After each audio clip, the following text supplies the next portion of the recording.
اعوذ باللہ من الشیطان الرجیم بسم اللہ الرحمن الرحیم الحمد للہ رب العالمین والصلاة والسلام علی سید الانبیاء والمرسلین وعلی اہل بیتہ الطیبین الطاہرین وصحبہ المنتجبین۔ سب سے پہلے تو تاخیر کے لیے معذرت چاہتے ہیں۔ مسجد میں کوئی پروگرام تھا جس کی وجہ سے ہم سے کہا گیا کہ وہ تمام ہو جائے تو پھر یہاں پہ شروع کرنا ہے، لہٰذا یہ تاخیر ہوئی ہے۔ بہرحال گزشتہ جو آخری درس ہمارا ہوا تھا اس میں آپ کو یاد ہوگا سورۃ البقرہ آیت نمبر 182 182 تک ہم نے تمام کیا تھا۔ قرآن مجید کا دوسرا جز ہے۔ آج انشاءاللہ سورۃ البقرہ کی آیت نمبر 183 سے 187 187 تک ہم پہلے تلاوت کریں گے اور اس کے بعد ان آیات کا ترجمہ اور وضاحت آپ کی خدمت میں عرض کریں گے۔ صلوات پڑھیں محمد و آل محمد۔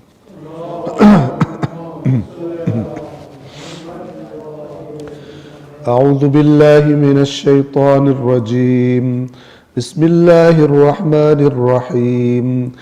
یا ایہا الذین آمنوا کتب علیکم الصیام کما کتب علی الذین من قبلکم لعلکم تتقون ایاما معدودات فمن كان منكم مريضا أو على سفر فعدة من أيام أخر وعلى الذين يطيقونه فدية طعام مسكين فمن تطوع خيرا فهو خير له وأن تصوموا خير لكم إن كنتم تعلمون شهر رمضان الذي أنزل فيه القرآن هدى للناس وبينات من الهدى والفرقان فمن شهد منكم الشهر فليصمه ومن كان مريضا أو على سفر فعدة من أيام أخر يريد الله بكم اليسر ولا يريد بكم العسر ولتكملوا العدة ولتكبروا الله على ما هداكم ولعلكم تشكرون وإذا سألك عبادي عني فإني قريب أجيب دعوة الداع إذا دعان فليستجيبوا لي وليؤمنوا بي لعلهم يرشدون أحل لكم ليلة الصيام الرفث إلى نسائكم هن لباس لكم وأنتم لباس لهن علم الله أنكم كنتم تختانون أنفسكم فتاب عليكم وعفى عنكم فالآن باشروهن وابتغوا ما كتب الله لكم وكلوا واشربوا حتى يتبين لكم الخيط الأبيض من الخيط الأسود من الفجر ثم أتموا الصيام إلى الليل ولا تباشروهن وأنتم عاكفون في المساجد تلك حدود الله فلا تقربوها كذلك يبين الله آياته للناس لعلهم يتقون صدق اللہ العلی العظیم۔ صلوات پڑھیں محمد و آل محمد۔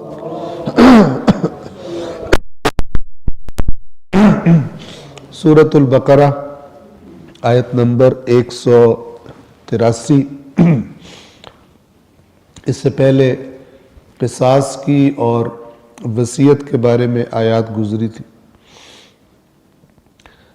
دین اسلام کے اندر اللہ تعالیٰ کی طرف سے معین کی گئی عبادات میں سے ایک بہت ہی اہم اور بہت بڑی عبادت روزہ۔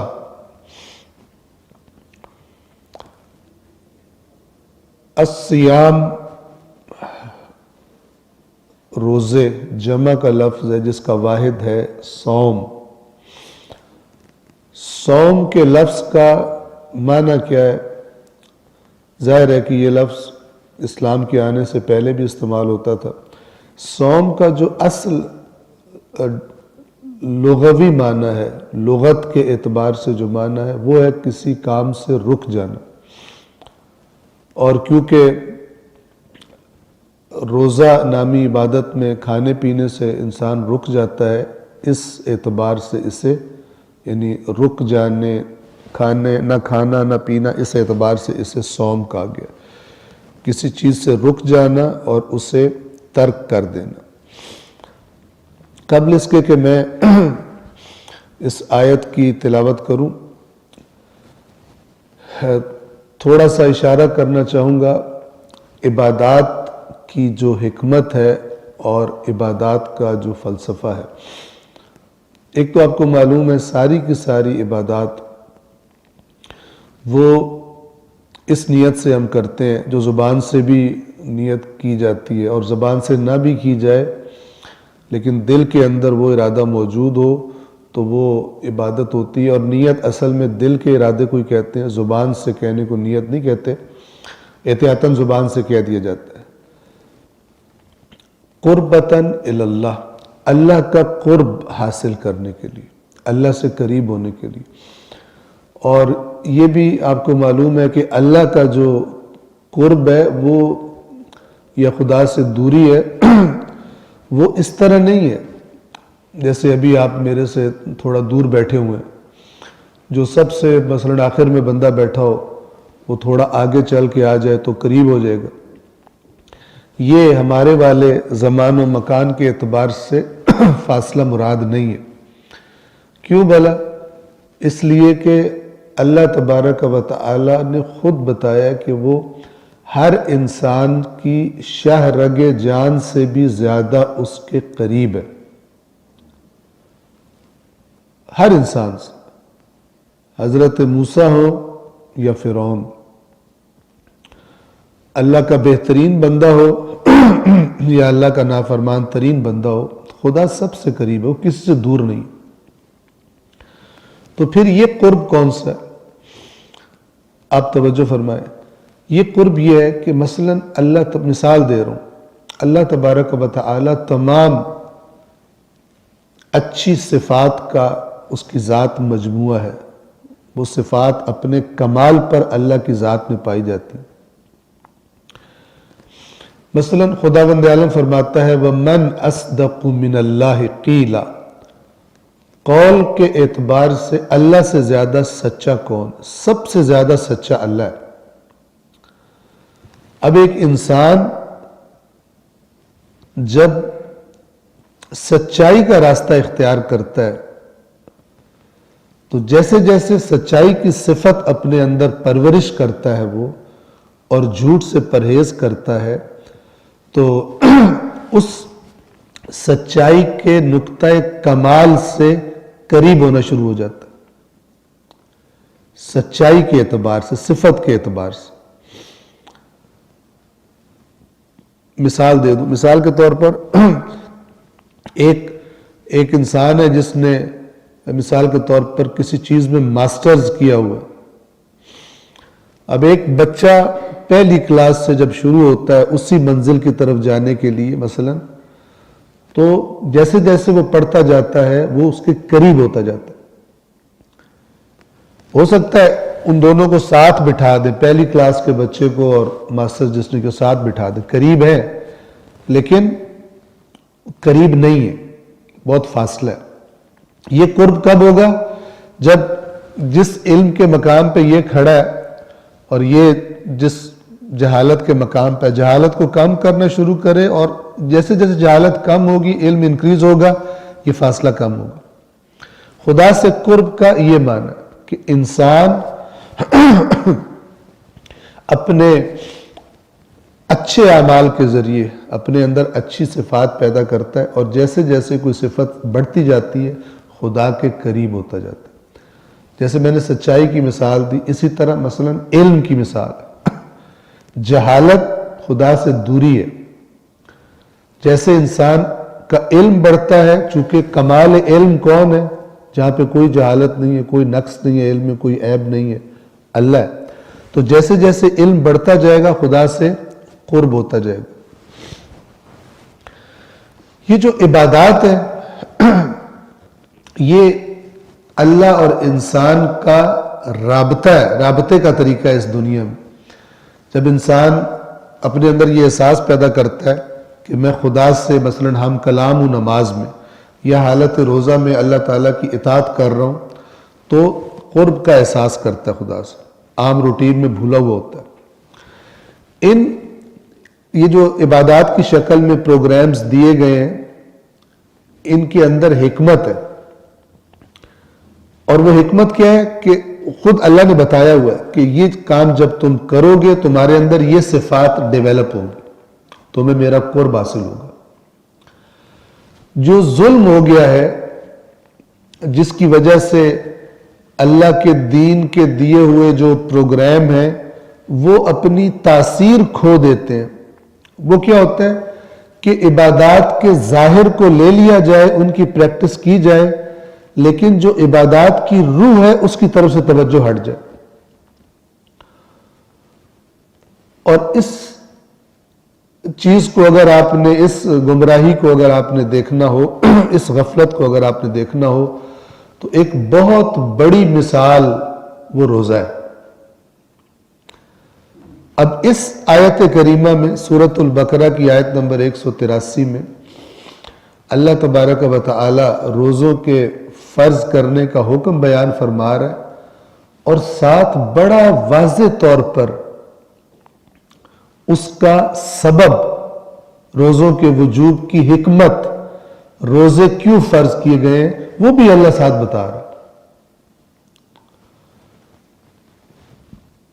لیکن جب آپ آج مسلمانوں کو دیکھتے ہیں، اگر روزے اسی طرح رکھے جائیں، اسی توجہ کے ساتھ کہ اللہ نے یہ روزے کیوں فرض کیے ہیں، تو اس کا نیچرل نتیجہ ہے کہ روزوں کے مہینے سے پہلی والی زندگی سے کافی حد تک تبدیل شدہ زندگی ہوگی ماہ رمضان کے روزے ختم ہونے کے بعد. لیکن عوامانہ کانسیپٹ کیا ہے کہ بس روزوں کا مہینہ عبادت کا، پھر وہی روٹین ہے. اور ہماری جگہ کہتے ہیں کہ اتنے گویا روزوں سے تھک چکے ہوتے ہیں کہ اپنی پرانی عادتوں پہ لوٹنے میں انتظار بھی نہیں کرتے. شب عید یعنی چاند رات ہی دھجیاں اڑا دیتے ہیں تقویٰ کی اور پرہیزگاری کی، اور لگتا ہی نہیں یہ وہ لوگ ہیں جو بھی مثلا اعتکاف میں بیٹھ کے آیا ہے، یہ صرف تلاوت کرتا رہا قرآن کی، یہ جناب اعمال اس نے کیے شب قدر کے، اور سر پہ قرآن رکھ کے اور توبہ کی اور معاف کی. لگتا ہی نہیں ہے کہ یہ شب عید جو بندہ ہے یہ وہی ہے جو بیٹھا ہوا تھا پہلے. یہ بہت بڑا ظلم اور بہت بڑی گمراہی ہے کہ یہ عبادات یہ کس لیے آئی تھی. یہ عبادت خلاصہ کہہ رہا ہوں، یہ کہتی ہے کہ ہم تمہارے اندر یہ احساس پیدا کریں گے کہ تم نے اللہ کی اطاعت کرنی ہے، خدا کی نافرمانی نہیں کرنی. جب یہ احساس تمہارے اندر پیدا ہو جائے گا تو پھر پروردگار عالم تمہارے جو گزشتہ غلطی ہیں ان سے درگزر فرما دے گا. یہ ہے کانسیپٹ. توجہ کر رہے ہیں؟ جس بھی عبادت کو آپ لے لیں، یعنی خدا نے اس لیے کیا تھا کہ تم اس سے رابطہ کرو. جب تم اپنے مالک خالق کے سامنے کھڑے ہو اور اپنی گویا اس کو رپورٹ دے رہے ہو، اس کو کہہ رہے ہو میں یہ خرابیاں کر کے آؤں، یہ خرابیاں کر، یہ کیا احساس پیدا ہوتا ہے؟ میں نے نہیں کرنا آئندہ. تو گزشتہ خدا بخش دے گا، آئندہ کے لیے تم بہتر ہو جاؤ. یہ ہے ایکچوئل کانسیپٹ عبادت کا. اس کی حکمت کیا ہے؟ ہمارا کیا کانسیپٹ ہے کہ ہم نے وہ تو نہیں چھوڑنے جو کرتے ہیں کام، اس کے ذریعے اسے معاف کرا لینا، پھر ہمارا عبادت کر کے معاف کرا دینا. اب خواہ یہ عبادت روزہ ہو، خواہ یہ عبادت نماز ہو، خواہ حج ہو، خواہ عمرہ ہو، خواہ زیارت ہو، خواہ عزاداری ہو، جو بھی ہو، اگر تو یہ اللہ کے قریب کر رہی ہے، متوجہ کر رہی ہے، اور خدا کو جو چیزیں ناپسند ہیں وہ میرے وجود سے کم ہونے کا باعث بن رہی ہے، تو پھر میں صحیح کر رہا ہوں کام. اور اگر ایسا نہیں ہو رہا تو پھر اس عبادت کی میں لاش گھسیٹتا پھر رہا ہوں، جس سے ہو سکتا ہے دیکھنے والوں کو بدبو آئے. اگر ایک بندہ دیکھے کہ ایک جج جس نے رشوت لے کے غلط فیصلہ دیا ہے، ٹھیک ہے، وہ نماز پڑھ رہا ہے. یہ میں اس لیے کہہ رہا ہوں کہ میں نے ایک منظر اپنی آنکھوں سے دیکھا ہوا ہے، ٹھیک ہے. ایک شخص نے کوئی بہت ہی بڑا ظلم کیا، اور اتفاق سے جس پہ ظلم ہوا وہ بھی وہیں پہ تھا، اور اس نے دیکھا کہ وہ نماز پڑھ رہا ہے. اتنی زیادتی ہوئی تھی اس بندے کے ساتھ کہ اب ہر کوئی ایمان کے درجے میں فائز تو نہیں ہوتا. اس شخص نے ایک جملہ بولا، وہ مجھے کہتا ہے کہ شاہ جی اگر اس بندے دی نماز اللہ قبول کردہ ہے نا تو میں اللہ نو ہی نہیں مندا، میں اس اللہ نو مندا ہی نہیں جیڑا اس بے ایمان دی نماز قبول کرے. یہ کون سی نماز ہے؟ بدبودار نماز ہے، جس سے نماز پڑھنے حالانکہ اللہ نے کہا تھا نماز برائی سے بے حیائی سے روک دیتی ہے.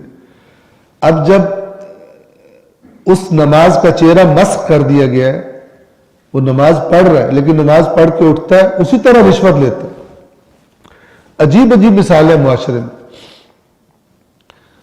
ایک بندے کو دیکھا، یہ میں کیوں کہہ رہا ہوں، اس لیے کہ اس نے اسلام کو بدنام کرتی ہیں یہ چیزیں. ایک افسر کا بتایا گیا مجھے، وہ تحصیلدار جو زمینیں ٹرانسفر کرتے ہیں، تو رشوت بھی وہ ٹکا کے لیتا تھا اور نماز بھی اول وقت پڑھتا تھا. یعنی بیٹھے بیٹھے رشوت کی بات کرتے ہوئے اذان ہوتی تھی اٹھ کے چلے جاتا، کہتا میں نماز پڑھ کے آ رہا ہوں، باقی بات بعد میں کروں. رشوت کی بات، نہ کہ اب توبہ کر کے آئے گا.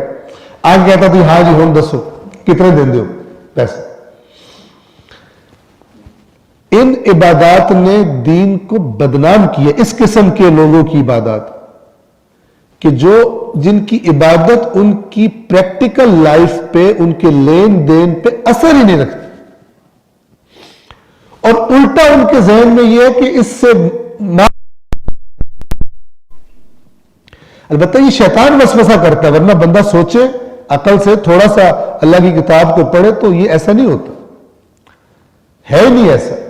لیکن انسان چونکہ خرابی کرنا چاہتا ہے پھر بہانے بناتا ہے، آہستہ آہستہ پھر اسی طرح کی شخصیت اس کی انسان کی بن جاتی. یہ عبادات کے بارے میں ہمیں ذہن میں رکھنا چاہیے کہ یہ روکنے کے لیے، بھائی تم دن میں 5 ٹائم اللہ سے ہم کلام ہوتے ہو، تم سے تو توقع ہی نہیں ہے تم اللہ اس کی نافرمانی کرو، یا پھر یہ کہ کوئی تحریف کر لی ہے تم نے اور تمہیں اس کا ڈر ہی کوئی نہیں. اسی طرح روزہ. اب توجہ فرمائیں، آیت نمبر 183 سورۃ البقرہ. یا ایہا الذین آمن، اے وہ لوگو جو ایمان لائے ہو، کتب علیکم الصیام، لکھ دیے گئے ہیں تم پر روزے. لکھ دیے گئے ہیں یعنی فرض قرار دے دیے گئے، واجب. سیام میں نے عرض کیا صوم کی جمع ہے، صوم روزہ، سیام روزے. اور صوم کا اصل معنی ہے کسی چیز سے رک جانا، کسی کام کو ترک کر دینا. اور روزے کو روزہ اس لیے کہا گیا چونکہ کھانا پینا اس میں ترک کر دینا ہوتا. اچھا، یہ اتنی اچھی اور پرتاثیر عبادت ہے کہ جو اللہ تعالیٰ فرما رہا ہے کہ یہ پہلی دفعہ تم پہ ہم نہیں کر رہے، بلکہ یہ تربیتی پروگرام ہم نے تم سے پہلے لوگوں پر بھی فرض کیا ہوا تھا. کما کتب علی الذین من قبلکم، جیسا کہ لکھ دیے گئے تھے ان لوگوں پر جو تم سے قبل تھے، تم سے پہلے تھے. اور آخری آیت کا حصہ کیا بتا رہا ہے؟ تم پر جو فرض کیے جا رہے ہیں اور تم سے پہلوں پہ فرض کیے گئے تھے، مقصد کیا تھا؟ لعلکم تتقون، تاکہ تمہارے اندر تقوی پیدا ہو. نہیں ہے تو پیدا ہو، ہے تو سٹرونگ ہو جائے، مضبوط ہو جائے، ارتقا ہو جائے، درجہ تقوی کا بہتر ہو جائے. روزہ اس لیے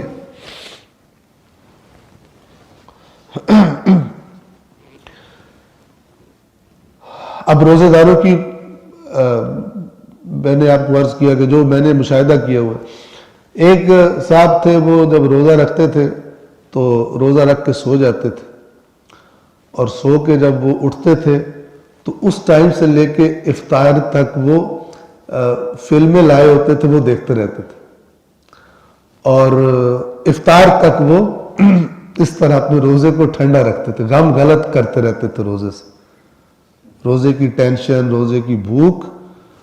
اور جیسے ہی افطار ہوتی تھی پھر اپنے کھانے پینے پر اور روزہ. کچھ ہیں جو روزے کے دوران بھی باز نہیں آتے. ایک صاحب کو ہم نے دیکھا، اپنے مشاہدات بتا رہا ہوں، آپ کے اپنے شاید ہوں گے انشاءاللہ، دیکھیے گا. ایک صاحب نے کسی جج کا وہ جو ریڈر ہوتا ہے اس کو رشوت دینی تھی، اور ماہ رمضان تھا تو وہ نہیں لے رہا تھا. تو آخر اس نے کہا کہ یہ ہماری طرف سے افطاری کے اس نے رکھ لی. پھر پہلے نہیں لے رہا تھا لیکن اب افطار تو پھر منسوب ہو گئی، نیاز بن گئی، ٹھیک ہے نا. پھر تو وہ جناب اس نے لے لیے، اور وہ جو چیز اس نے پیپر فیصلے کی نقل دینی تھی وہ لینے سے پہلے اس نے دے رہے نہیں تھے. جب افطاری کے لے لیے پیسے، پھر اس کے بعد اس نے نکال کے دے دی. آپ توجہ کریں، یہ اللہ تعالیٰ ہم سے پوچھے گا کہ یہ تم نے کیا کیا میرے دین کے ساتھ، تم نے کیا کتنے بڑے بڑے فراڈ کر دیے بے ایمانوں. کم از کم کرنا ہی تھا دین جو تم کہتے نہیں ہم اس قانون کو نہیں مانتے. تم پریکٹیکلی اس قانون کو نہیں مانتے، تم نے لباس اوڑھا، دیکھنے والوں کے لیے میرے دین کی بدنامی کا سبب بن رہا. تمہارے روزے سے بو آتی ہے جب دوران روزہ رشوت لیتے ہو، تمہاری نماز سے بو آتی ہے جب ناپ تول میں کمی تمہاری پریکٹس ہو، اور نماز بھی تم پہلی صف میں پڑھتے ہو، بدبودار ہے تمہاری نماز. یہ وہ بدبو نہیں ہے جو اس ناک سے سونگی جاتی ہے، یہ بدبو ہے جو عقل انسان کی سونگتی ہے. یہ کیا دین ہے کہ جیسے میں کہا کرتا ہوں، لوٹ مار کرنے کے بعد حج کر لینا، لوٹ مار حرام خوری کرنے کے بعد زیارت پہ چلے جانا، عمرہ کر لینا، اس خیال سے کہ اس سے بخشش ہو جائے گی میری. یہ بدبودار ہیں چیزیں، ان کو تم زیارت، اس کو تم زیارت سمجھ رہے ہو، اس کو تم حج کہہ رہے ہو. یہ وہ حج نہیں ہے کہ جو حج تو اللہ نے پورا پروگرام ہی ایسا رکھا ہے کہ جیسے ایک طرف سے گاڑی گھستی ہے نا اور دھل دھل دھل دھل کے نکلتی ہے بالکل واش ہو کے دوسری سائڈ سے. یہ ایسے ہے کہ اتنی جگہوں سے اللہ گزارتا ہے، پھر بھی گندے کے گندے نکلتے بیچ میں سے، پھر بھی پلید کے پلید نکلتے ہیں اندر سے، اور دھوکہ دیتے ہیں خود کو کہ اللہ نے معاف کر دیا. اللہ نہیں، جب معافی مانگتے ہیں صحیح طرح تب اللہ معاف کرتا ہے. اور وہ یہ کہ اللہ پچھلے معاف کر لیکن چھوڑنا میں نے نہیں ہے، پھر میں نے وہی حرکتیں کرنی، یہ معافی نہیں ہوتی.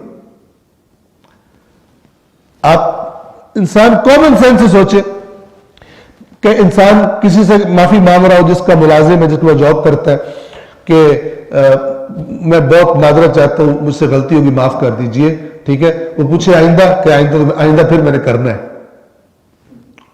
وہ اس کو کک میری انسلٹ کر رہا ہے، تو میرا مذاق بنا رہا ہے، تیری جرت کیسے ہے کہ تو مجھے آگے کہے معافی مانگ، جبکہ تو کہہ رہا ہے کہ میں دوبارہ کرنا ہے. خوب، زبان سے کوئی نہیں کہتا دوبارہ کرنا ہے، لیکن جس سے آپ معافی مانگ رہے ہیں وہ دل کے اندر کی حالت جانتا ہے، اس کے دل میں پلان کیا ہے. اس طرح نہیں توبہ ہوتی، اس طرح اعمال کر کے بندہ میرے سارے گناہ معاف ہو گئے، نہیں ہوتے اس طرح. حساب کتاب ہوتا ہے، اکاؤنٹس اللہ تعالیٰ کو چیک، اللہ تعالیٰ نے چیک کرنے کیا کیا کیا نہیں کیا. تو عبادات اس لیے ابھی سے میں نے عرض کیا کہ روزے میں آپ دیکھ لیں شب عید کیا ہوتا ہے. حالانکہ اللہ کیا چاہتا ہے کہ تجھے 29-30 دن تیرے پاس غنیمت ہے اپنے اندر اچھی عادتیں ڈیولپ کرنے کی. کھانے پینے سے روکنا تجھے خود پہ کنٹرول سکھانے کے لیے. کھانا نہیں کھا رہا اللہ نے منع کر دیا, پانی نہیں پی رہا اللہ نے منع کر دیا. یہ کس لیے؟ تاکہ تیرے اندر یہ بیداری پیدا ہو جائے کہ جب اللہ منع کر دے پھر نہیں کرنا ہوتا. یہ نہیں ہے کہ صرف ماہ رمضان میں نہیں کرنا ہوتا. یہ سینس تیری مضبوط کرنے کے لیے کہ جن کاموں سے اللہ نے جن کو حرام قرار دیا ہے اب تیرا کنٹرول خود پر زیادہ مضبوط ہے. یہ تیری ورکشاپ تھی, یہ تیرا کورس تھا تاکہ تو مضبوط ہو جائے. پہلے اگر اب خود پہ کنٹرول نہیں کرتا اب خود پہ کنٹرول کر. یہ شب عید اللہ کو رزلٹ دیتے ہیں کہ یا اللہ دیکھ لے کیا جو مہینے کا سیلاب رکا ہوا تھا وہ پورا اس رات میں بہہ جاتا. اسی طرح کی ایک رات یہ بھی ہے جو گزری, ہیپی نیو ایئر مثال کے طور پر. اے ایمان والو تم پر روزے کا حکم لکھ دیا گیا ہے جس طرح تم سے پہلے لوگوں پر لکھ دیا گیا تھا تاکہ تم تقوی اختیار کرو. یاد رکھو روزہ کس لیے؟ تقوی کے لیے. نماز برائی بے حیائی سے روکنے کے لیے. 184 ایامن معدودات. ایام جمع ہے یوم کی یعنی دن, معدودات کاؤنٹڈ. معدود اردو میں بھی استعمال کرتے ہیں یعنی گنتی کے ایام ہیں, گنے ہوئے دن روزے کے. فمن کان منکم مریضا تو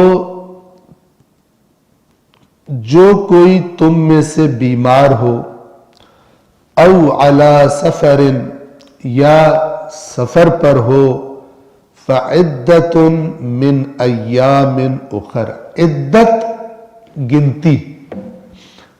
طلاق یا شوہر کی وفات کے بعد مثلا عورت جو دن اسے بھی عدت اسی لیے کہا جاتا ہے یعنی وہ گنتی پوری کرنا. فعدت تو پھر وہ جو روزے رہ گئے ہیں بیماری کی وجہ سے یا سفر کی وجہ سے ان کی گنتی پوری کی جائے گی. من ایام اخر دوسرے دنوں میں یعنی ماہ رمضان کے بعد کے دنوں میں وہ گنتی پوری کی جائے گی. وَعَلَى الَّذِينَ يُطِيقُونَهُ فِدْيَةٌ طَعَامُ مِسْكِين. یہ جو حصہ ہے اس میں بعض اختلافات بھی ہیں, شیعہ میں سنی میں آراء کا اختلاف ہے تو ہم ان اختلافات کو ڈسکس نہیں کریں گے. جو اس لفظ سے بظاہر سمجھ آ رہا ہے اور روایات اہل بیت اطہار علیہم الصلاۃ والسلام بھی وہی کہتی ہیں, ہم وہ آپ کے سامنے نقل کر رہے ہیں. الذین وہ لوگ کہ جو یطیقونہ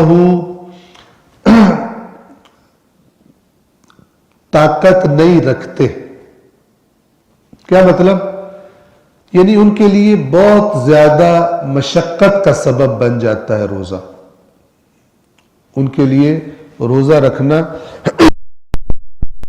انسان ہے نا اس کو بھوک پیاس لگتی ہے, اس کو ظاہر برداشت کرنی پڑتی ہے, لیکن ایک دفعہ ہے بڑھاپے کی وجہ سے اس کو زیادہ تکلیف ہوتی ہے یا بیماری کی وجہ سے اس کو زیادہ تکلیف ہوتی ہے. اسی طرح اس طرح کے اسباب جس میں انسان نارمل نہیں ہوتا زیادہ تکلیف فیل کرتا ہے تو اس میں اللہ نے فرمایا جو ایسے لوگ ہیں تو ان کے لیے فدیتن, وہ روزہ نہ رکھیں فدیہ دے دیں. اور فدیہ کیا ہے؟ طعام مسکین, ایک مسکین کو کھانا کھلائیں.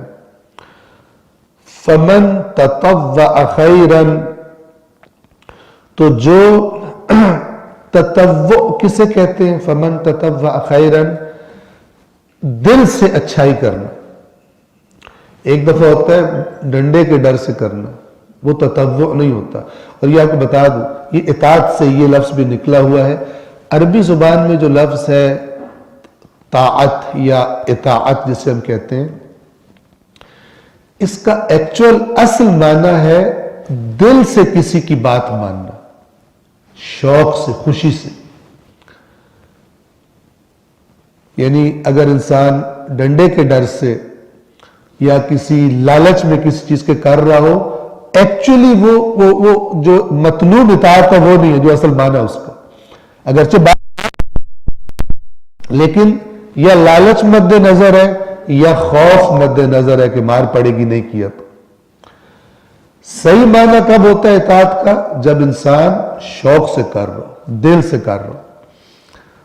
تو میرے ذہن میں ایک حدیث آ گئی، کئی جگہوں پر ہم نے یہ سنائی، جناب فاطمہ الزہرا سلام اللہ علیہا کی حدیث ہے کہ جس میں فرماتی ہیں حبب، توجہ فرمائیے، حبب الی من دنیاکم ثلاث، تمہاری دنیا میں سے 3 چیزوں کی محبت مجھے عطا کی گئی ہے. یعنی میرے دل میں مجھے 3 چیزوں سے محبت ہے. تمہاری دنیا کا ہے یعنی دوری کا اظہار کیا ہے ایک لحاظ سے، لیکن اس دنیا میں کچھ ایسی چیزیں ہیں کہ جس سے مجھے محبت ہے. پہلی فرمایا تلاوت کتاب اللہ، اللہ کی کتاب کی تلاوت. یہ نہیں کہہ رہی کہ میں کرتی ہوں، محبت ہے، ٹھیک ہے نا. ایک دفعہ بندہ تلاوت کر رہا ہوتا ہے اور بیزار ہوتا ہے اس سے، یا جو ہم کہتے بھی ہیں خاص طور پہ یہ اعمال وغیرہ میں جب شرکت ہوتی ہے تو ان کو لگتا ہے پہاڑ ہے، اتنی لمبی لمبی صورتیں پڑھنا، اور دعا لمبی ہو گئی تو ورق الٹ الٹ کے دیکھنا کب ختم ہونی ہے، بیزار ہوتے ہیں اس سے. ٹھیک ہے، تو یہ نہیں، حببہ، میرے اندر محبت ڈال دی گئی ہے. ٹھیک ہے. دوسری چیز وَالنَّظَرُ إِلَى وَجْهِ رسول اللہ، رسول اللہ کے چہرے کی طرف نگاہ کرنا، دیکھنا ان کو. اور تیسری چیز بھی بڑی ڈینجرس ہے، خاص طور پہ محبت سے کرنا، عشق سے کرنا، وہ کیا ہے؟ وَالْإِنفَاقُ فِي سَبِيلِ اللَّهِ، اللہ کے راستے میں خرچ کرنا. خرچ کرنا صرف نہیں کہنا چاہ رہی، کیا کہہ رہی ہیں؟ عشق سے خرچ کرنا. یعنی بندہ دیکھ کے لذت لے رہا ہو. یہ حالت نہ ہو جیسے جرمانہ بھرتے ہوئے ہوتی کہ دینا ضروری ہے. دیتے ہوئے مثلا خمس دیتے ہوئے یہ سوچ رہا ہو کہ کاش نہ دینا پڑتا تو ڈیفینس میں پلاٹ لے لیتا آج، لیکن کیا کروں، پھنس گیا. لذت نہیں لیتا اس سے. تو یہ اس حدیث میں بی بی مثلا ایک اوپر والے مقام پر پہنچانا چاہ رہی ہیں کہ مطمئن تب ہونا جب ان کاموں میں تمہیں لذت آنا شروع ہو جائے، چاہے تلاوت کتاب ہو، چاہے انفاق فی سبیل اللہ. تیسری چیز آج کی تاریخ میں ہمارے اختیار میں نہیں ہے، تو میں اس میں کہا کرتا ہوں کہ 2 کا کرنے کا بندہ عہد کرے اور اللہ کریم تیسری بھی اس کو عطا کر دے جو اس کے اختیار میں. ہم رسول اللہ کے چہرے کو آج یہاں پہ نہیں دیکھ سکتے. توجہ فرما رہے ہیں. ایک سلوات پڑھیے محمد والے.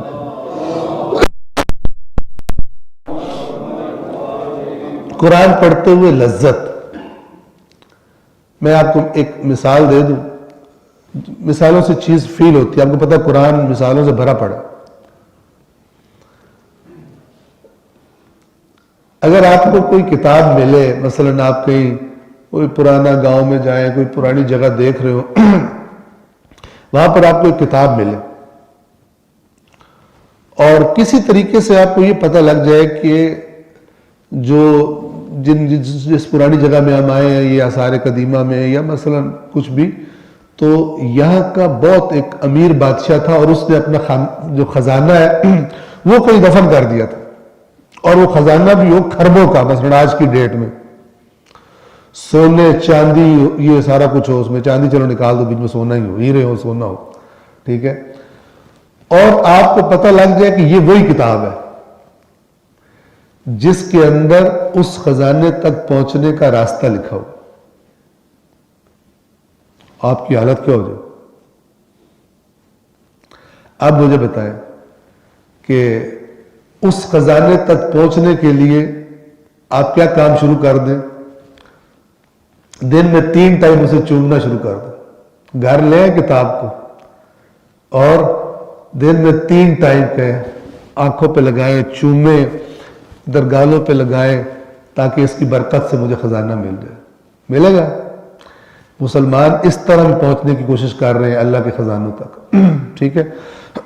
یا اس کتاب کا ایک آدھا صفحہ پھاڑ کر سونے کا تعویذ بنا کے اپنے گلے میں یا اپنے بازو میں باندھ لیں اور آپ کو ہو کہ ایک خزانہ مجھے ملنے والا ہے. یا یہ کہ پانی میں گھول کے پی جائیں. یہ مختلف نسخے ہیں جو اللہ کے کلام کے ساتھ کیے جاتے ہیں وغیرہ وغیرہ. ٹھیک ہے؟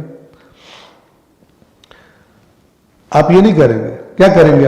آپ کتاب کھولیں گے بڑی توجہ سے، الگ کوئی سیکرٹ نہ کسی کو پتہ چل جائے، میرا راز نہ کھول جائے، مجھے خزانے کتاب مل گئی ہے. کھولیں گے. اب جب کھولیں گے تو آگے سے آپ دیکھیں کہ وہ تو مثال کے طور پہ کوئی اور زبان لکھی ہوئی، بلکہ میں آپ کو قریب لے آؤں. آگے سے آپ دیکھیں عربی میں لکھی ہوئی ہے. خزانہ ہے، اس کو فیل کریں تب آگے بڑھیں. کئی خربوں کا امیجن نہیں کر سکتے، بے حساب ہے. کتاب عربی میں ہے.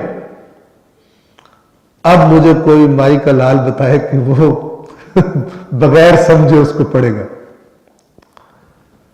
بتائیں پڑھے گا؟ نہیں پڑھے گا. فوراً اس کو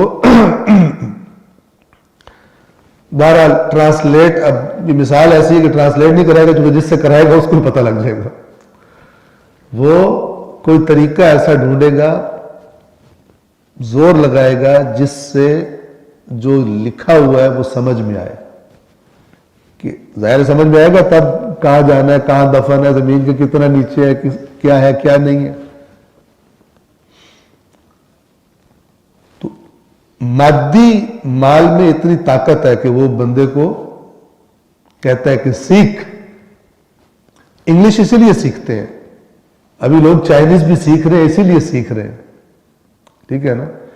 چونکہ جس چیز میں فائدہ نظر آتا ہے نا، اسے کرنے کی مشقت کا احساس کم ہو جاتا ہے.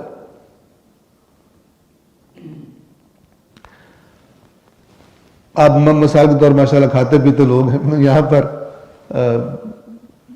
8-10 سیمنٹ کی بوریاں ہوں اور میں آپ میں سے کسی سے کہوں کہ بھائی جان یہ سیمنٹ کی بوریاں تو نیچے اٹھا کے پہنچا دو. آپ کہیں گے یار مولانا بڑا بادشاہ بن رہا ہے.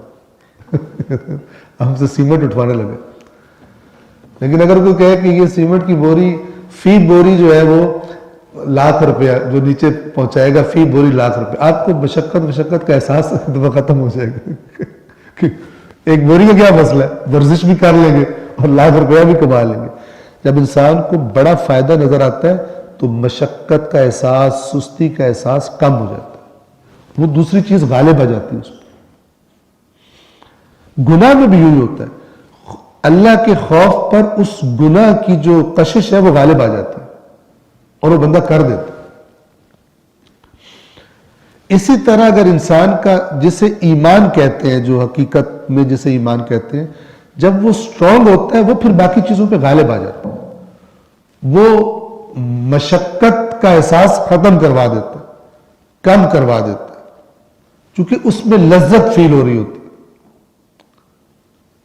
اس طرف لے جاتا ہے. لہذا اب دیکھیں، اگر آپ کو جرمانہ دینا پڑے ₹1,00,000 اچانک، آپ کہیں گے مر گیا، یہ ہو گیا، وہ ہو گیا. لیکن وہی ₹1,00,000 اگر آپ کو پلاٹ خریدنے کے لیے دینا ہے یا اپنی پسند کی کوئی چیز خریدنے کے لیے دینا ہے، آپ نے گفٹ خرید رہا ہے مثلا اپنی وائف کے لیے، یا وائف نے مثلا میاں کے لیے خریدنا ہے یا بچوں کے لیے خریدنا ہے، اس کو نہیں، اس کو لذت آ رہی ہوتی ہے وہ $1,00,000 دے کے چیز لیتے ہوئے، خوش ہو رہا ہوتا ہے اور کہہ رہا ہوتا ہے. ایسا ہوتا ہی نہیں ہوتا، لگتا ہی نہیں ہے ₹1,00,000 نکل گیا جیب سے، $2,00,000 نکل گیا جیب سے. لذت لیتا ہے. تو خداوند عالم کی ذات پر بھی اور اس کے وعدوں پر بھی جب انسان کا ایمان واقعاً ہوتا ہے تو پھر لذت کا احساس شروع ہوتا ہے. ورنہ یہ جرمانہ، خمس بھی جرمانہ. مدینے کے منافق آپس میں بیٹھتے تھے تو کہتے تھے کہ مر گئے یار، کلمہ پڑھ کے پھنس گئے، چہرہ بھی کوئی نہیں، جا بھی کہیں نہیں سکتے، جب سے آیا ہے ہر روز کوئی نہ کوئی چندے کا پیغام بھیجا ہوتا ہے کہ اب یہ جنگ آ گئی ہے، اب یہ کرو، اب فلانے مسکینوں کی ہیلپ کرنی ہے، اب بس بیواؤں کی ہیلپ کرنی ہے، مر گئے ہمارا ناک میں دم کر دیا پیسے لے لے کے، چونکہ ان کا ایمان ہی نہیں تھا، ان کو جرمانہ ہی لگتا تھا۔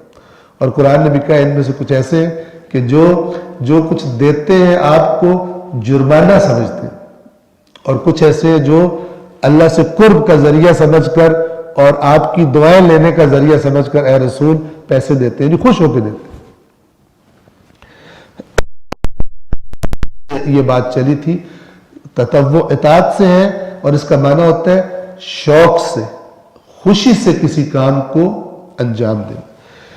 فمن تطوع خیرا، پس جو بھی کوئی اچھائی شوق سے انجام دے، فہو خیر لہ، تو وہ اس کے لیے بہتر ہے۔ وَأَن تَصُومُوا، اور رکھنا خیر لکم، تمہارے لیے بہتر ہے، ان کنتم تعلمون، اگر تم علم رکھتے ہو۔ ریپیٹ کر رہا ہوں پوری آیت کا ترجمہ 184 کا۔ گنتی کے چند دن ہیں، پھر اگر تم میں سے کوئی بیمار ہو یا سفر میں ہو تو دوسرے دنوں میں مقدار پوری کر لے، اور جو لوگ روزہ رکھنے میں مشقت محسوس کرتے ہیں وہ فدیہ دیں جو ایک مسکین کا کھانا ہے، پس جو اپنی خوشی سے نیکی کرے تو اس کے لیے بہتر ہے، اور اگر تم سمجھو تو روزہ رکھنا تمہارے لیے بہتر ہے۔ صلوات پڑھیں محمد والے۔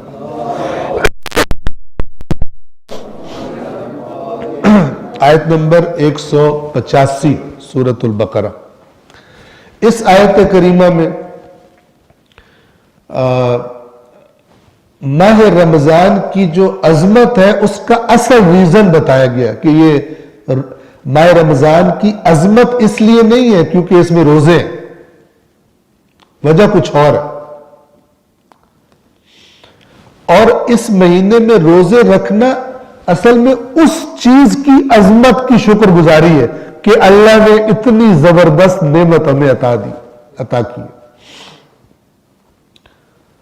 اور ائمہ اہل بیت علیہم الصلوۃ نے یہ بتایا ہے کہ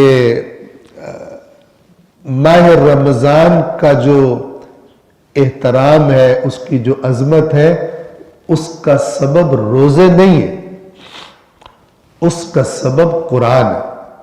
ماہ رمضان میں نزول قرآن، یعنی اس عظیم نعمت کا عطا کیا جانا، یہ ماہ رمضان کی عظمت کا سبب ہے۔ اور یہ آیت کے جو شروع کے الفاظ ہیں، اللہ تعارف بھی یہی کرا رہا ہے۔ شہر، شین ہے رے، شہر عربی زبان میں کہتے ہیں مہینے کو۔ شہر رمضان، رمضان کا جو اصل معنی ہے وہ ہے شدید گرمی کا، اور سخت تپش کا۔ اور اس مہینے کی اس کا جو نام رکھا گیا ماہ رمضان، اس کی جو ایک مناسبت بیان کی جاتی ہے وہ یہ ہے کہ گویا یہ مہینہ انسان کے گناہوں کو، یعنی اس کا ماحول ایسا ہوتا ہے، اس کے اندر کام ایسے اللہ تعالیٰ کرواتا ہے کہ اس کی تپش سے انسان کے گناہ جل جاتے ہیں۔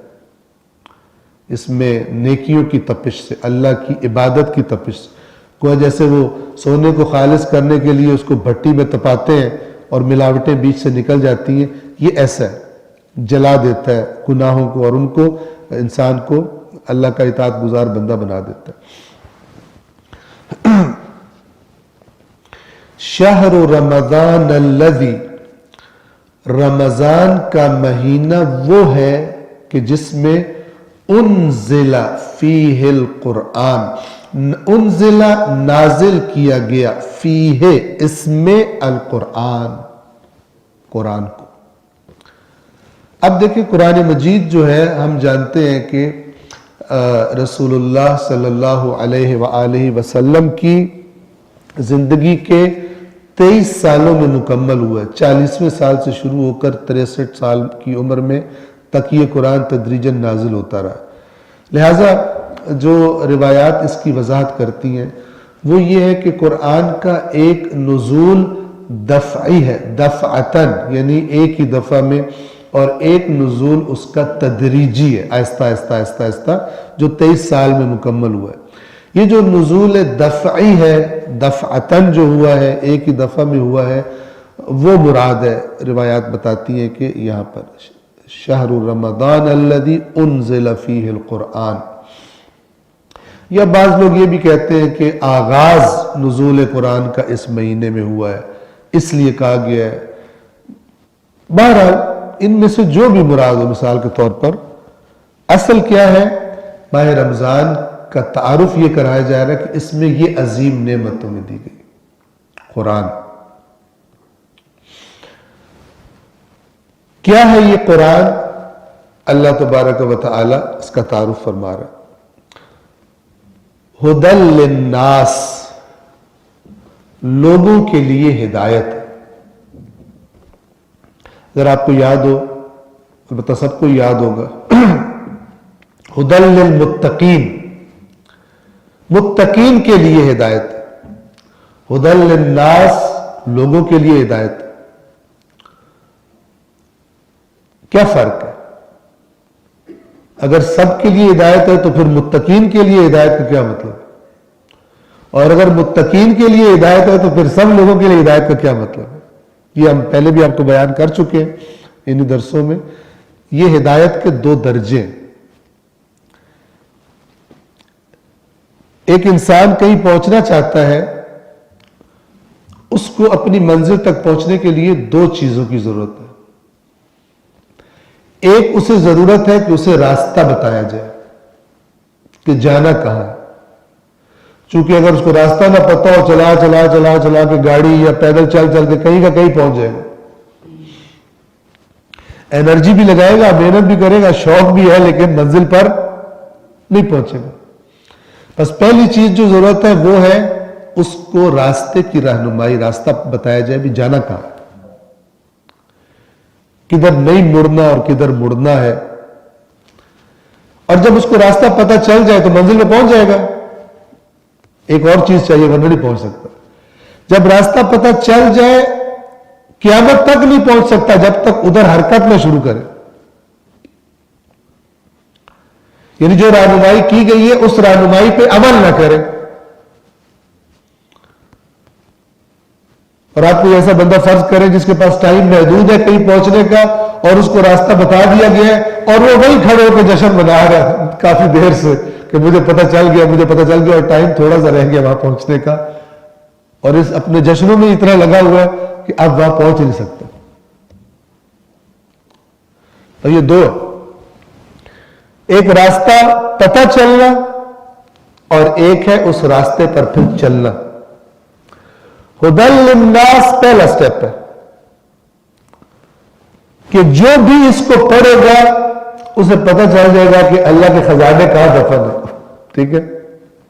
لیکن وہ ادھر ہی کہتا ہے مجھے پتہ چل گیا، مجھے پتہ چل گیا، لیکن جائے گا ادھر اس خزانے تک نہیں پہنچ سکتا۔ کون؟ متقین۔ متقی کیا ہوتا ہے؟ جو سمپل اس کا معنی ہے محتاط، جو کرنا ہے اسے کرنے والا، جو نہیں کرتا، جو نہیں کرنا اسے نہ کرنے والا، یہ متقی ہوتا ہے۔ متقی یعنی عمل کرنے والا۔ احتیاط کیا ہوتی ہے؟ ڈاکٹر نے کہا ان چیزوں سے پرہیز کرنا ہے، وہ پھر اس کا پرہیز کرتا ہے۔ ڈاکٹر نے کہا یہ دوا، یہ متقی ہے، بچتا ہے غلطیوں سے، خطاؤں سے، یہ تقوی ہے۔ تو یعنی جو بھی پڑھے، چاہے عمل کی نیت ہو چاہے عمل کی نیت نہ ہو، کہاں پہنچانا چاہتا ہے، کیا راستہ ہے اس کو، کیا کرنا ہے کیا نہیں کرنا۔ لیکن اس میں ڈاکٹر تفسیر لکھ دے، جو مرضی کرتا رہے، پہنچے گا کب؟ جب خود اس راستے پہ چلے گا۔ ہو سکتا ہے دوسروں کو دکھاتا ہے، خود اپنا بیڑا غرق ہو، ایسا بھی ہو سکتا ہے۔ تو اسے کا اس سٹیپ کو کہا گیا ہدی للناس، جو بھی اس کو پڑھے سب بتا دے، دکھا دے، لیکن ہدی للمتقین، اس صفت والے اس اگلے درجے پہ پہنچیں گے. کیوں؟ کیونکہ وہ تقوی انہیں چلائے گا پھر اس راستے پر. بس قرآن کیا ہے؟ ہدی للناس، رہنمائی، وبینات، بینات کہتے ہیں روشن چیزوں کو، بالکل اس چیز کی من الہدا والفرقان، اس میں روشن چیزیں بالکل روشن کرتی ہے. وہ ایک فرقان یعنی صحیح اور غلط میں تمیز کرنے کے کیا معیار، لفظوں میں کہ حق کو کیا معیار ہے، یہ قرآن مجید اس کی بینات بیان کرتا ہے. یعنی کی اسی لیے قرآن کا ایک نام فرقان ہے. تبارک الذی نزل الفرقان علی عبدہ، بابرکت ہے وہ ذات جس نے اپنے بندے پر فرقان نازل کیا.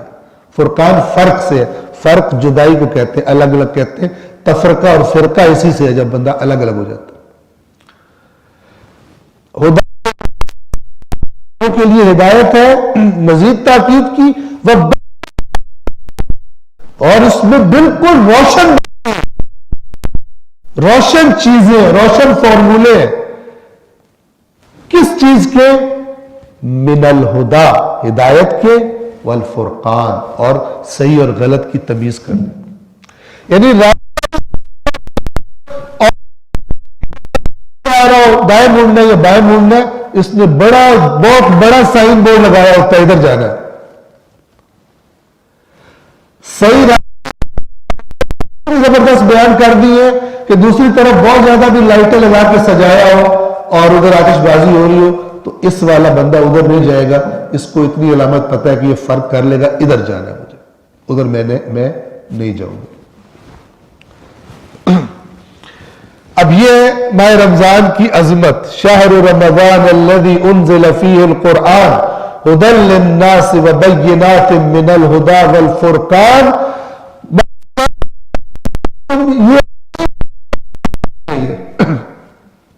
تو تم کیا کہنے کے گویا شکر گزاری میں، فمن شہد منکم الشہر، تم میں سے جو اس مہینے کو پائے. شاہدہ کہتے ہیں گواہ ہونے کو، یعنی موجود ہو. تم میں سے جو کو پائے، فلیصم، تو اس میں روزہ رکھے، اس مہینے کو روزے رکھ کر گزارے. وَمَنْ كَانَ مَرِيضًا، اور ہو او عَلَى سَفَرٍ، یا سفر پر ہو، فَعِدَّةٌ مِّنْ أَيَّامٍ أُخَرَ، وہی الفاظ ہیں جو پہلے گزر چکے. تو وہ دیگر ایام میں گنتی پوری کر لے، مقدار پوری کر لے. کس لیے یہ تخفیف ہے؟ یرید اللہ بکم اليسر، یرید اللہ بکم اليسر، اللہ تمہارے لیے آسانی چاہتا ہے. ولا یرید بکم العسر، اور اللہ تمہارے لیے مشکل نہیں چاہتا. کوئی بندہ کہے کہ اللہ مشکل نہیں چاہتا تو پھر روزہ ہی نہ رکھوا ہم سے. ٹھیک ہے، توجہ کریں. خدا بند عالم کے علم میں انسان کے لیے روزہ ضروری ہے، اس کو روزہ رکھنا ضروری ہے. لیکن انسان کے حالات مختلف ہوتے ہیں، تو اللہ یہ بھی نہیں کہتا کہ پھر مر یا جو بھی مرضی کر، روزہ تو ضرور رکھنا، کنسیشن. لیکن پھر دوبارہ رکھنا تاکہ وہ جو جس چیز کے لیے روزہ چاہیے وہ تیرے اندر آئے. یہ بالکل یہ ایسا ہے کہ مثال کے طور پر، مثلا میں کہہ رہا ہوں، مثال دے رہا ہوں سمجھانے کے لیے صرف، کہ ڈاکٹر کہے کہ انجیکشن لگوا، تم جو ہے ایک انجیکشن صبح لگوانا ہے، ایک شام کو لگوانا ہے. تو بندہ کہے کہ نا انجیکشن جو ہے نا ڈاکٹر صاحب، میں بس مجھے بہت تکلیف ہوتی ہے. تو ڈاکٹر کہ اچھا تو جو ہے گولیاں کھا لے، تجھے آلٹرنیٹ دے دیتا ہوں، کیونکہ جو تیرے بدن کو جس چیز کی ضرورت ہے اس کے لیے تجھے کچھ نہ کچھ کرنا ہے.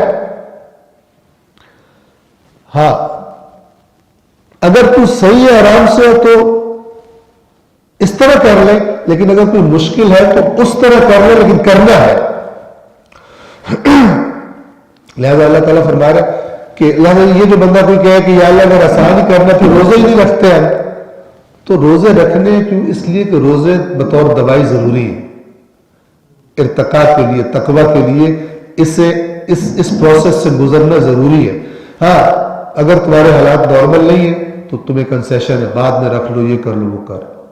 اس اعتبار سے کہا جا رہا ہے کہ یہ تمہیں اللہ تمہارے لیے آسانی چاہتا ہے، تمہیں مشکل نہیں کرنا چاہتا، لیکن کیونکہ ضروری ہے لہذا تمہیں رکھنے واجب کر دیے. اللہ تمہارے لیے آسانی چاہتا ہے اور تمہارے لیے مشکل نہیں چاہتا. وَلِتُكْمِلُوا الْعِدَّةَ، اور تاکہ تم گنتی پوری کر لو. تکملو کمال سے، کامل سے. وَلِتُكْمِلُوا الْعِدَّةَ، اور تاکہ تم کامل کر لو گنتی کو. وَلِتُكَبِّرُوا اللَّهَ، اور تاکہ تم کبریائی بڑائی کرو اللہ کی. یہ تکبر کا جو لفظ ہے یہ وہی ہے جس سے ہم تکبیر کہتے ہیں. تکبیر یعنی اللہ کی بڑائی بیان کرنا. لہذا تکبیر کیا ہے؟ یہ کہنا اللہ اکبر. ٹھیک ہے. اب ایک یہ لفظ ہے اور ایک واقعاً یہ کہتے ہوئے اللہ کو ہر چیز سے بڑا سمجھنا ہے. ٹھیک ہے. ورنہ لفظ تو ادا ہو جائے گا، لیکن جب نماز شروع کرنے لگے تو تکبیر کہنے سے پہلے تھوڑا سا ویٹ کریں اور دماغ کو ذرا جھاڑے، پہلے اندر جو جدھر جدھر توجہ ہے اس کو نکالیں، توجہ اللہ کی طرف کریں اور پھر تکبیرۃ الاحرام کہیں، تاکہ زبان جو کہہ رہی ہے دماغ کی توجہ ادھر ہی ہو. اگر دماغ کی توجہ کہیں اور ہے اس کا مطلب ہے بہت زیادہ بڑا جس کی طرف توجہ ہے، چاہے وہ کوئی بل دینا ہے آپ نے، چاہے کوئی پلان بنایا ہوا نماز کے بعد کیا کرنا ہے. اگر تکبیرۃ الاحرام کہتے ہیں تو اللہ اکبر کہہ رہے ہیں، لیکن دماغ کہاں ہے؟ وہ بڑا جس کی طرف دماغ ہے.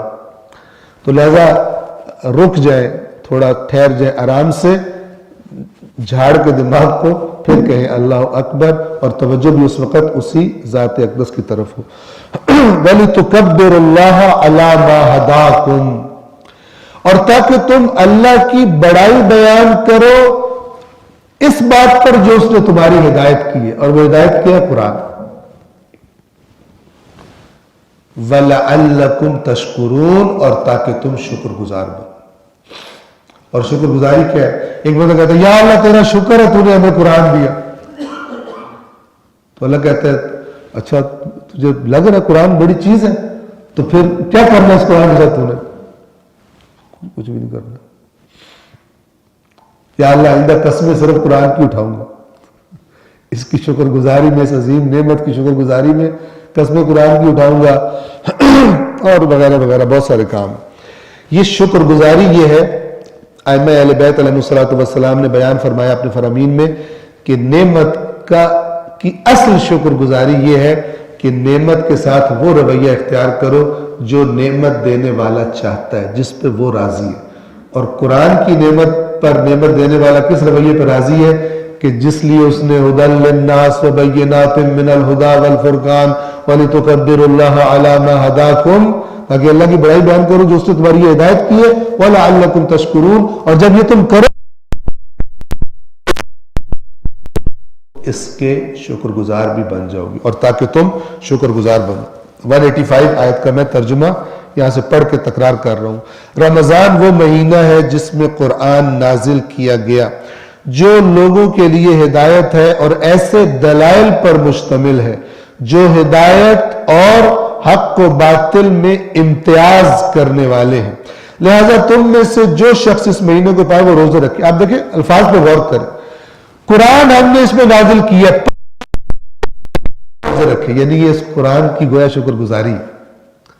یہ اس قرآن کا احترام ہے کہ تم اس میں روزے رکھو. اسی لیے کہتے ہیں قرآن کی بہار کا ربیع القرآن ہے ماہ رمضان، زیادہ قرآن پڑھا جائے اور اس میں وہ کیا جائے.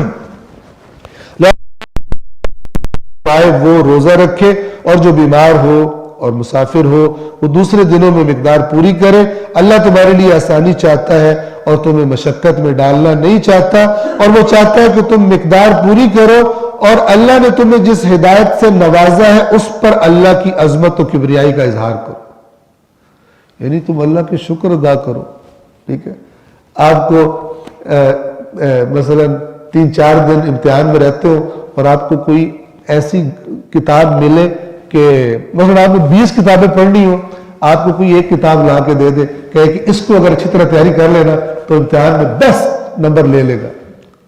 ٹھیک ہے، امتحان بھی آپ کا سرنوشت ساز ہو، آپ کی زندگی ادھر سے ادھر کرنے والا ہو، آپ کتنی شکر گزاری فیل کریں گے کہ یار اس نے کتاب دی، پڑھ کے اس سے نکل سکتا ہوں. وَلِتُكَبِّرُ اللَّهَ عَلَى مَا هَدَاكُمْ، اس پر اللہ کی بڑائی بیان کرو جو اللہ نے تمہیں یہ قرآن دی. وَلَعَلَّكُمْ تَشْكُرُونَ، اور تاکہ تم اور شاید تم شکر گزار بن جاؤ. صلوات پڑھیں محمد والے. 1 گھنٹہ اس درس کو لیکچر کو شروع ہوئے مکمل ہو گیا. اگلی آیت جو ہے 186 وہ بھی ایسی نہیں ہے کہ اس سے ایسے ہم گزر جائیں. دعا کے بارے میں اور بندے سے اللہ کے قرب کے بارے میں، اور اللہ کا یہ اعلان کہ یعنی گویا کہ اللہ کو شوق ہے کہ بندے اس کو پکاریں اور کہہ رہے میں دور ہوئی نہیں، میں تمہارے بالکل قریب ہوں. تو اس آیت کریمہ کو سورۃ البقرہ کی آیت نمبر 186 کو اور اس کے بعد والی آیات کو انشاءاللہ خدا نے زندگی دی اور توفیق دی تو آئندہ سیٹرڈے کو ہم اس درس کو جاری رکھیں گے، اور اسی آیت نمبر 185 پر آج کے درس کو ہم تمام کر رہے ہیں. اور حسب معمول جو آیات بیان ہوئی ہیں ان سے